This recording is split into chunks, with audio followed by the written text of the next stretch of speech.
Bonjour, j'aimerais vous présenter M. Gilles Désiel de l'Association des conducteurs de chiens de sang du Québec. Bonjour, M. Désiel. Salut. Ça va bien? Très bien, merci. Toi Oui. aussi? On vous attrape sur le fly comme ça. Vous êtes venu chercher un ours qui a été blessé hier sur le secteur.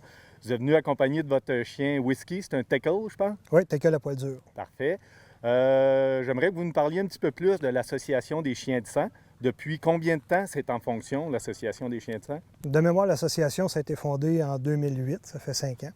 Et on a peut-être 200-250 membres à travers le Québec. OK. Le but, c'est qu'éventuellement, on aimerait qu'il y ait des conducteurs partout à la grandeur de la province. Ça s'en vient bien, on est sur une bonne lancée. Ça nous tient pas mal occupés. Parfait. Puis, vous me disiez que c'est avantageux. Il y a des conducteurs de chiens comme vous, mais comme membres, il y a des chasseurs qui peuvent être membres de l'association sans nécessairement avoir un chien et être conducteur. Puis, ça a des avantages, des gros avantages d'être membre de l'association.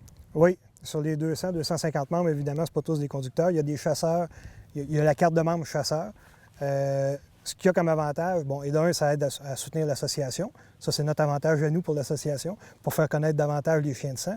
Mais pour le chasseur, ce que ça lui donne comme privilège, surtout, c'est d'avoir une priorité s'il y a besoin d'une recherche.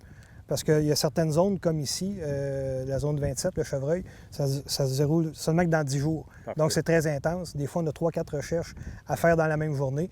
Quelqu'un qui est membre, il nous donne son numéro de membre et il a priorité. Il va passer devant les autres. Oui, c'est vraiment avantageux. Oui. Plus il va y avoir de gens qui sont membres, plus vous allez pouvoir accumuler des fonds, participer à des salons. Puis c'est vraiment une très bonne initiative. Ça n'a pour but que de retrouver du gibier. Absolument. Ça peut sauver une chasse. Absolument. Ça évite des pertes aussi. Bon, M. Désiel, disons, on se met en situation, j'ai blessé un gibier. Qu'est-ce que je dois faire?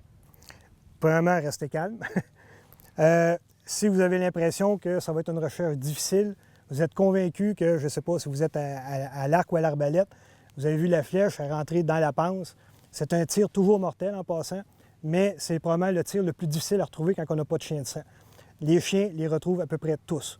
Donc, vous avez pris la précaution de prendre un numéro de téléphone, vous êtes capable de contacter un conducteur de chien de sang. Allez pas piler partout, vous savez que c'est un tir marginal qu'on appelle, appelez tout de suite un chien de sang. Si vous avez l'impression que le tir est bon, vous entamez vos recherches et que là, il y a de moins en moins de sang, vous avez de la misère à trouver des indices, vous êtes en difficulté, bien, évidemment, vous allez chercher un peu, vous allez tenter de retrouver la trace, mais si vous voyez que c'est difficile, acharnez-vous pas. Ce qu'il y a de plus difficile pour nous quand on arrive sur une scène, c'est de passer la section là, où les gens ont piétiné partout. Parce que vous mettez des odeurs, vous avez ramassé du sang, de l'odeur du chevreuil ou de l'orignal, puis là, vous marchez partout, vous laissez des empreintes, vous laissez de l'odeur. Pour le chien, cette bout-là est difficile à passer. Donc, si vous avez l'impression que vous avez besoin d'un chien de sang, acharnez-vous pas. Évidemment, si vous pensez que vous pouvez le retrouver, allez-y, c'est ça le but de l'exercice. On ne peut pas retrouver tous les gibiers qui vont se tirer au Québec, mais en cas de doute, prenez pas de chance, appelez, d'où la précaution avant de toujours avoir un numéro de téléphone avec vous pour avoir un conducteur le plus rapidement possible. Monsieur Désiel, combien de temps après avoir tiré un gibier, je peux vous appeler ou je dois vous appeler? Bien, il faut toujours prendre toutes les mesures possibles pour retrouver son gibier. La question de temps, ça dépend depuis combien de temps qu'il est mort. Puis ça, on ne le sait pas. On parlait tantôt d'un tir de panse. Un tir de panse, ça peut prendre 12, 14, 16 heures, 20 heures avant que le gibier meure. J'ai déjà relevé un chevreuil qui avait été tiré après 22 heures, il n'était pas encore mort. Donc, la personne qui m'aurait appelé, qui m'aurait pas appelé en pensant que son chevreuil aurait chauffé, il aurait été gaspillé. Donc, il m'a appelé, on est allé, on a relevé le chevreuil, on a attendu, puis on est retourné. Donc, il n'y a pas de temps. C'est vraiment là, faut mettre tous les efforts pour le retrouver. Parfait. Et puis, c'est de très bons conseils.